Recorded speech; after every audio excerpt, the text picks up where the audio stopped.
చేసి చాలా మంది పనిచేయడం జరిగింది. ఇదంతా ఎట్లా జరిగింది? అందరికీ సీపార్ మీద అవేర్నెస్ తీసుకురావడం వల్ల మిగతా వాళ్ళు అందరూ అప్లై చేయడం జరిగింది. అంతకుముందు మనకి ఇలాంటి లేవు. అంతకుముందు ఎప్పుడైనా సీపార్ చేసినప్పుడు సీపార్ చేసి ఇట్లా బతికిచ్చారు అనేది చాలా తక్కువ సంఘటనలు ఉన్నాయి. ఈ మధ్య కాలంలో చూసుకుంటే సోషల్ మీడియాలో చాలా మందిని గోడెన్ వల్ల సీపార్ చేయడం వల్ల తన ప్రాణాలు బతికించడం జరిగిందని ఉంది. అట్లా ఈ అవేర్నెస్ పెంచుకుంటే మన మైండ్ అనే కాదు ఏది ఎమర్జెన్సీ ఈఆర్ఈపీ అనేది ఒక ఎమర్జెన్సీ అనేది కూడా ఒక ప్రధానమైన అంశం.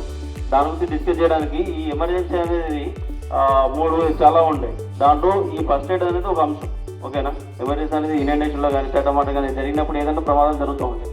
దాంట్లో ఎట్లా రియాక్ట్ అవుతాం, జరిగిన తర్వాత ఒక మనిషికి వ్యక్తికి ఏమైనా జరిగినప్పుడు ఎట్లా రియాక్ట్ అవుతాం, అది కూడా ఒక అంశం అన్నట్టు. దాని గురించి మనం ఈరోజు చర్చించుకుంటున్నాం.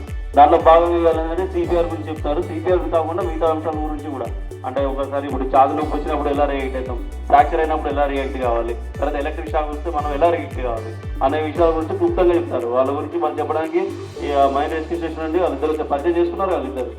వాళ్ళిద్దరు వచ్చినాక వాళ్ళందరూ ఒకసారి వెళ్తాం మళ్ళీ ఒకసారి. కాబట్టి ఈ అంశాలందరినీ మనకి అవేర్నెస్ పెంచుకోవడం కోసం. ఓకేనా? దీనిలో చాలా మంది విషయాలు తెలుసుంటాయి, కొంతమంది తెలియకపోవచ్చు. దాంట్లో తప్పేం లేక తెలుసుకుందాం. ఇప్పుడు తెలుసుకుని దీని ఏంటంటే ప్రతి ఒక్క మన ఈ మైండ్లోనే కాదు, ఇది బయట కూడా మనకి అవసరం. అంతే కదా? ఈ మధ్య మీరు టీవీలలో చాలా మంది చూసింటారు, చాలా మంది సిపిఆర్ చేయడం వల్ల చాలా మంది బతికిరు అనేది వస్తుంది. కానీ అంతకుముందు ఇట్లున్నారా? అంతకుముందు చాలా మందికి ఎంతవరకు తెలుసు, చాలా మంది తెలియదు. కానీ కొంతమంది తెలిసిన తర్వాత అవేర్నెస్ అనేది పెరిగింది. దానివల్ల కొంతమంది ప్రాణాలు అనేది నిలబడ్డాయి. ఇది కూడా మనం కూడా అందరూ తెలుసుకున్నాం అనుకో, ఒక బాయనే కాదు, మన ఇంటి దగ్గర ఎక్కడైనా కూడా మనందరికీ కూడా ఇది మన జీవితంలో కంపల్సరీ ముఖ్యమైన అంశం. కాబట్టి అందరూ శ్రద్ధగా వినండి. ఇది బాయ్ కోసం అని కాదు, మన కోసం కూడా పనికొస్తుంది. ఓకేనా? సిపిఆర్ అనేది కానీ మిగతా విషయాలు కూడా ఈ మన జీవితంలో చాలా ఇంపార్టెంట్ విషయాలు. ఇవి మంచి శ్రద్ధగా ఆలోచించండి, అందరూ నేర్చుకోండి. బ్రిగేడ్ మెంబర్స్కి హాలో చేస్తున్నాం. శ్రీకాంత్ బ్రిగేడ్ మెంబర్, ఇద్దరం బ్రిగేడ్ మెంబర్. రెస్క్యూ స్టేషన్ నుంచి మీకు ఫస్ట్ ఎయిడ్ గురించి కొంచెం అవగాహన కల్పిద్దామని ఇక్కడ రావడం జరిగింది. అసలు ఫస్ట్ ఎయిడ్ అంటే ఏంటి మీరు ఎవరొకరు చెప్పాలా? తెలిసింది చెప్పండి ఎవరొకరు. Immediate and temporary treatment. మనం డాక్టర్లు కాదు, సో ఏది ఇచ్చినా టెంపరీ ట్రీట్మెంటే ఇస్తాం. ఇమీడియట్ అక్కడ మనకు వ్యక్తి కనబడంగానే ఎంత ఇమీడియట్ రెస్పాన్స్ అవుతాం అనేది, ఎంత ఇమీడియట్ టెంపరీ ట్రీట్మెంటే. మనం పర్సనల్ డాక్టర్లం కాదు కాబట్టి చేయగలగడం. ఇప్పటి వరకు మనం అతన్ని డాక్టర్ వద్ద కానీ డాక్టర్ పేషెంట్ దగ్గరికి వచ్చే వరకు చేసే ట్రీట్మెంట్నే టెంపరీ ట్రీట్మెంట్. గుర్తుపెట్టుకోండి. బ్రీతింగ్ పల్స్ ఆగిపోవడాన్ని బయాలజికల్ డెత్ అంటారు. అట్లా అయినా ఏం కాదు, కానీ తర్వాత బ్రెయిన్ డెత్ అయితే చూడటానికి క్లినికల్ డెత్ అంటారు. క్లినికల్ డెత్ అయిందనుకో రివైవ్ చేయలేము మనం. సో ఆ క్లినికల్ డెత్ కాకుండా కాపాడడానికి చేసేదే సిపిఆర్. ఫస్ట్ సిపిఆర్లో ప్రాసెస్ ఏంటంటే మనం ఎక్కడ మనకంటే ముందు ఫస్ట్ ఎయిడ్ ఎందుకు చేయాలి అంటే, ఒక పర్సన్ ఎక్కడైనా ఇంజురీ కానీ ఏదైనా జరిగి పడిపోయినప్పుడు మనకి ఇమీడియట్గా డాక్టర్ అవైలబుల్ ఉంటాడు. డాక్టర్ దగ్గరికి రీచ్ అయ్యే వరకు మనం అతన్ని ఇంకా ఫర్దర్గా ఏం డ్యామేజ్ కాకుండా, ఫర్దర్గా కండిషన్ అనేది ఏం కాకుండా మన హాస్పిటల్కి ఆయన రివైవ్ చేయడం కోసం మనం సిపిఆర్ చేస్తాం. సిపిఆర్ అంటే మనం బ్రీతింగ్ ఇస్తాం, కంప్రెషన్స్ ఇస్తాం. ఆ ప్రాసెస్ ఎట్లా చేస్తాం అనేది ఇప్పుడు చేసి చూపెడతాం.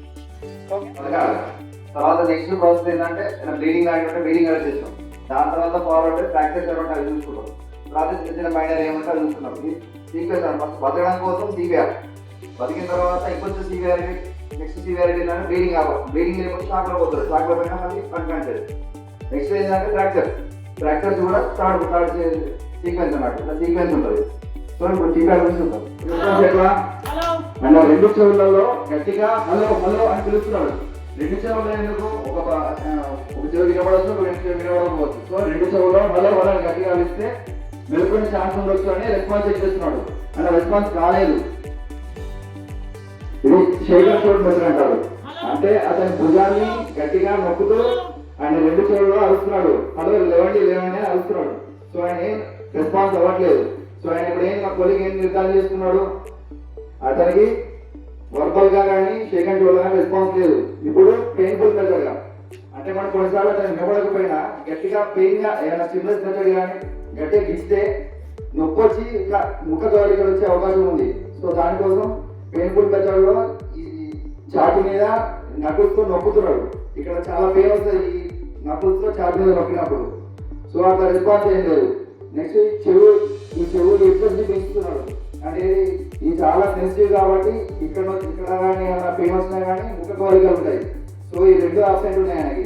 సో ఆయన ఇప్పుడు ఏంటి రెస్పాన్స్ ఏం లేదు కాబట్టి ఏం చేస్తారంటే ఇప్పుడు ఎమర్జెన్సీ కాల్ చేస్తారు. ఎమర్జెన్సీ కాల్ చేసి ఎమర్జెన్సీలో ఎవరు ఏమిటి ఎక్కడ ఏంటి అనేది చెప్పాలి. ఎవరంటే ఏంటి ఎవరికి నేనేంటిది నేను పలానా ఇక్కడ జీవిక వాణిజ్యంలో రెస్క్యూ బ్రిగేడ్ని ఒకటి అసలు ఏంటిది ఇక్కడ ఒక పర్సన్ పడిపోయి ఉన్నాడు వేర్ జీవిక వాణిజ్యంలో.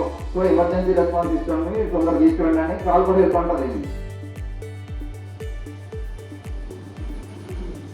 అతను నెక్ ఇంజరీ ఏమైనా ఉందా అనేది కన్ఫర్మ్ చేసుకుంటున్నాడు. ఆయనకు బ్లీడింగ్ కానీ ఆయన స్వెల్లింగ్ కానీ ఏం లేదు. ఎందుకు ఇది మన సర్వైకల్ రీజన్ చెక్ చేస్తున్నాడు అంటే ఆయనకి సీపీఆర్ చేసే ముందు మనం ఎయిర్వే ఓపెన్ చేసే మెథడ్ ఉంటుంది. ఎయిర్వే ఓపెన్ చేసేటప్పుడు ఇట్లా మనం ఓపెన్ చేసేటప్పుడు ఈ సర్వైకల్ రీజన్ జనరల్గా అవకాశం ఉంటుంది. ఇంకా ఆల్రెడీ ఇంజూర్డ్ ఉంటే ఎక్కువ అవకాశం ఉంటుంది. సో దానికోసం సర్వైకల్ ఇంజూర్డ్ ఉన్నారో చెక్ చేస్తున్నాడు. ఇప్పుడు అతని ఎయిర్వే ఓపెన్ చేస్తున్నాడు. ఎయిర్వే ఓపెన్ చేసి ఎయిర్వే క్లియర్ ఉందా లేదా చూస్తున్నాడు. ఎయిర్వే క్లియర్ ఉంటే బ్రీతింగ్ ఉందా లేదా ఈజీగా తెలుస్తుంది.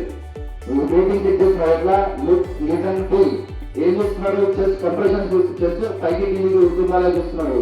లిసన్ ఆయన శ్వాస ఆయన చెవి దగ్గర పెట్టుకుని వింటున్నాడు. ఫీల్ ఏంటిది ఆయన ఈ వేడి ఎగ్జలేషన్ ఏదైతే ఉందో చెప్పగలగాలి. లుక్ లిసన్ ఫీల్ లో ఆయన బ్రీతింగ్ 10 seconds మిస్ అవ్వకుండా చెక్ చేయాలి.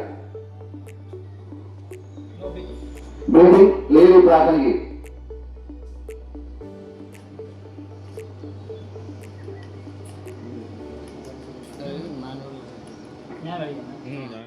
ప్రాబ్లం ఏంటి అంటే టంగ్ అనేది బాల్ బ్యాగ్ అయితే అంటే ఎంతో పడిపోయి ఉంటుంది. అతని టంగే అతని ఎయిర్వేకు అబ్స్ట్రక్షన్ అవుతుంది. అతని ఎయిర్వేకి అబ్స్ట్రక్షన్ అయ్యి బ్రీతింగ్ తీసుకోవడానికి ఇబ్బంది అవుతుంది. అందుకోసమే మనం ఎయిర్వే ఓపెన్ చేయాలి. ఇది కంపల్సరీ చేయాల్సింది. నెక్స్ట్ ఆయన బ్రీతింగ్ ఇచ్చిన తర్వాత ఎయిర్ ఎంటర్ అయింది. తర్వాత ఆయన పల్స్ చూస్తున్నాడు. పల్స్ ఎక్కడ వేస్తున్నాడు, ఇది మన బాడీలో ఎంత లోయెస్ట్ యాక్టివేషన్ ఉండే పల్స్ ఏంటంటే కెరటోడ్ పల్స్. ఇది ఎక్కడ ఉంటుంది అంటే ఈ గొంతుకి ఇక్కడ మీకు మధ్యలో వస్తుంది. మర్చెంట్ మధ్యలో అండి రెండింటి మధ్యలో 3 ఫింగర్స్ పెట్టి చూడండి. అతను చెక్ చేయండి, మీకు తెలుస్తుంది. 3 ఫింగర్స్ ఈ సెంటర్ లైన్ ఈ మధ్యలో నొక్కండి. మీకు కావాలి పక్కలో చూడండి మనకు అవసరం పక్కలో చూడండి రెగ్యులర్ లైఫ్ అన్నీ చూస్తూనే ఉన్నాయి కదా మనకు అవసరం.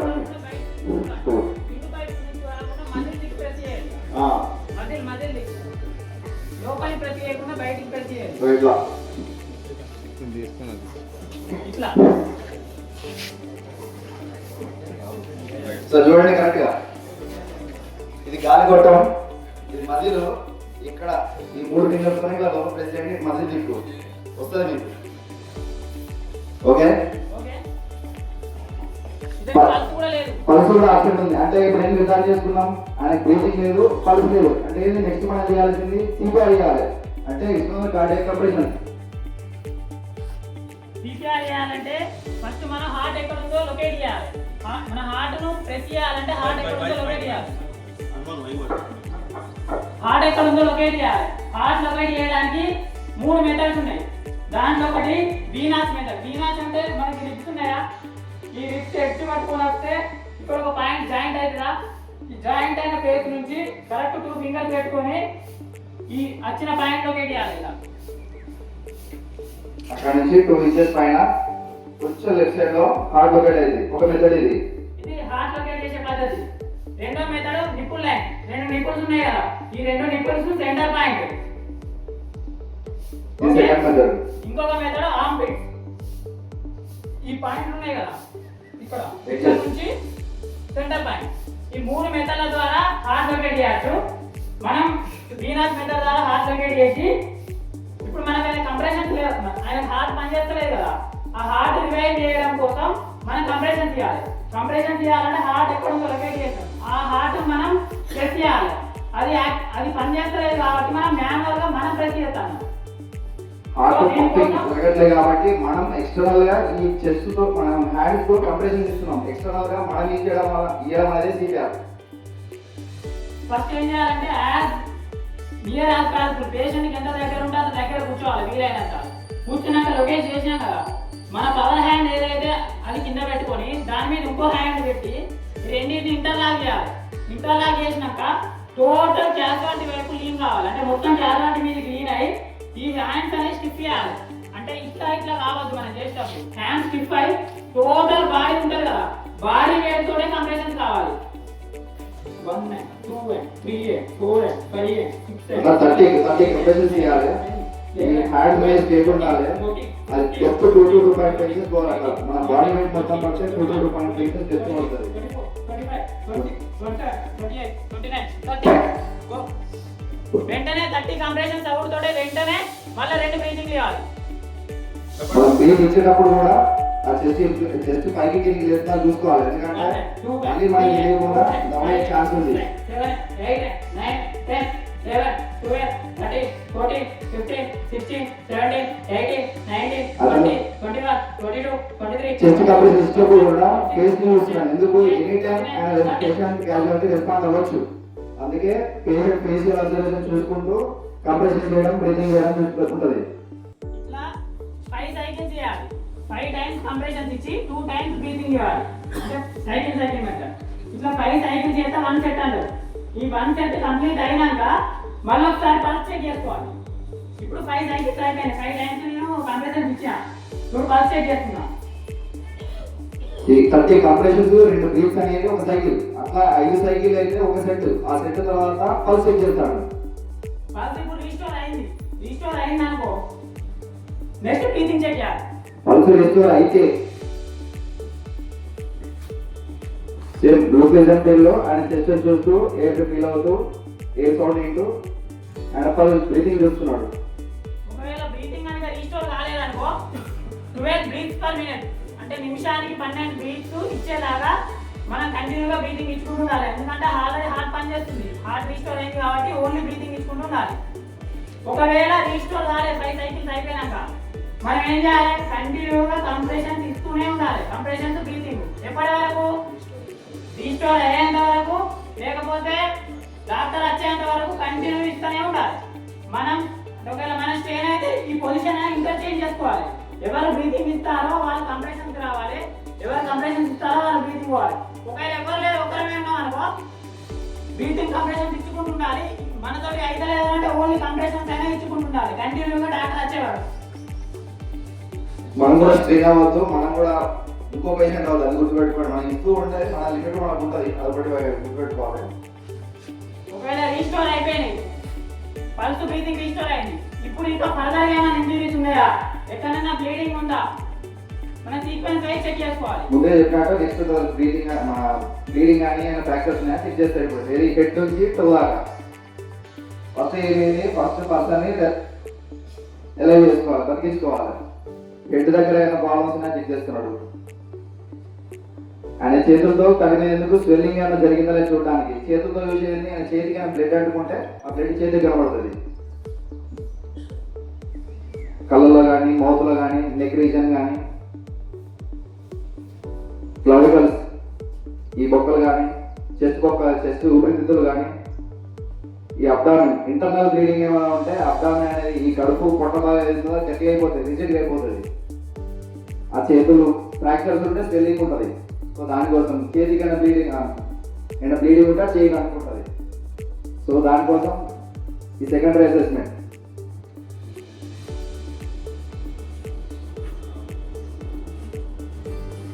Lower links, upper links, head నుంచి టో దాకా ఈ సెకండరీ అసెస్మెంట్.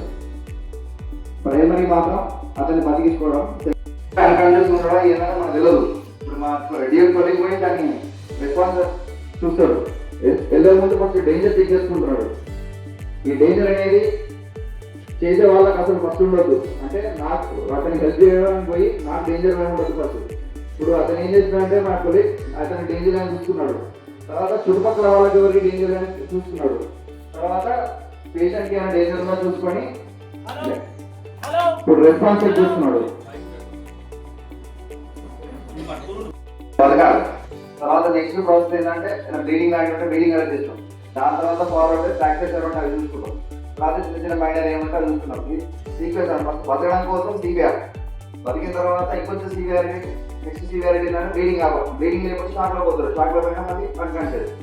నెక్స్ట్ ఏంటంటే ఫ్రాక్చర్స్ కూడా థర్డ్ సీక్వెన్స్ అన్నమాట, ఇట్లా సీక్వెన్స్ ఉంటుంది. సో ఇప్పుడు టీకా గురించి చూద్దాం.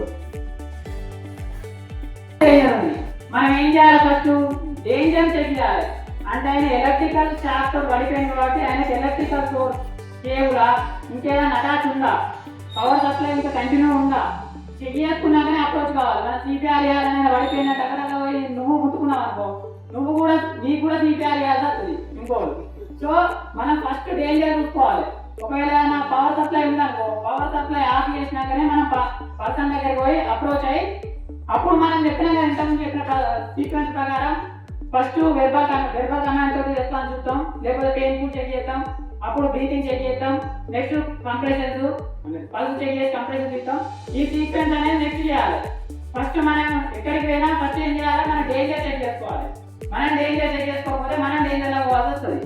ఇంకోటి మెయిన్ పాయింట్ ఏంటంటే పల్స్ చెక్ చేసినప్పుడు పల్స్ లేదని 100% అష్యూర్ చేసుకోవాలి.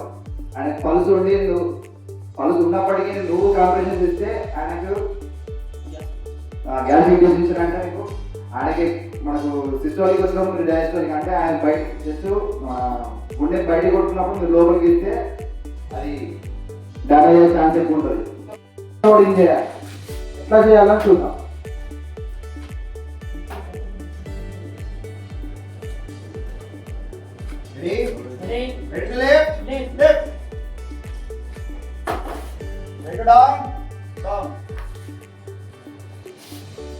ఒకటేసారి అనుకొని లేపాలి.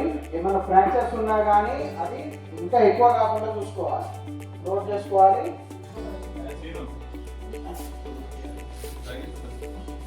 స్ట్రెచర్ని నలుగురు ఖచ్చితంగా మోయాల్సింది, ఖచ్చితంగా నలుగురు చూసుకోవాలి.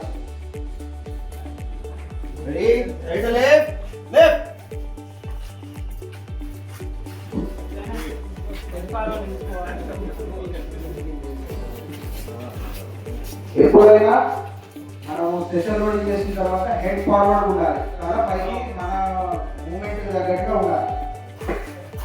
900 మంది ఉన్నాం, 100 మందికి ఒకరు ఇట్లాంటి తెలిసిన వాళ్ళు ఉండాలి. అంటే మన మైండ్లో 900 మంది అంటే మినిమం 9 కంటే ఎక్కువ ఉండాలి. సో అది మెయింటైన్ చేసిన కన్నా ఎవరు క్యాడర్లో ఉన్నారంటే అందరూ సూపర్వైజర్ క్యాడర్లోనే ఉన్నారు. ఇదంతా కూడా తెలిసిన వాళ్ళు ఓన్లీ సూపర్వైజర్ క్యాడర్లో ఉన్నారు. సో మీరు కూడా ఏంటంటే మీ లెవెల్ సైడ్ నుంచి కూడా మీరు కూడా ఇంట్రెస్ట్ ఉన్న వాళ్ళు ఒకసారి ఆఫీస్ కంట్రోల్ అవ్వండి. ఇది తెలుసుకున్న రెస్క్యూలో కొన్ని డేస్ ట్రైనింగ్స్ ఉంటాయి, దీన్ని రెస్క్యూ యాక్టివ్ మెంబర్స్ అని చెప్పేసి మెయింటైన్ అవుతా ఉంటారు. కాబట్టి కొత్తగా జాయిన్ అయిన పిల్లలందరూ కూడా వీళ్ళందరూ కూడా ఒకసారి ఎస్ఓ సార్ని ఆఫీస్లో కన్సల్ట్ అవ్వండి. మీకు ఇంట్రెస్ట్ ఉంటే ముందుకు రండి, ఇంట్రెస్ట్తో రండి ముందుకు కంపల్సరీ.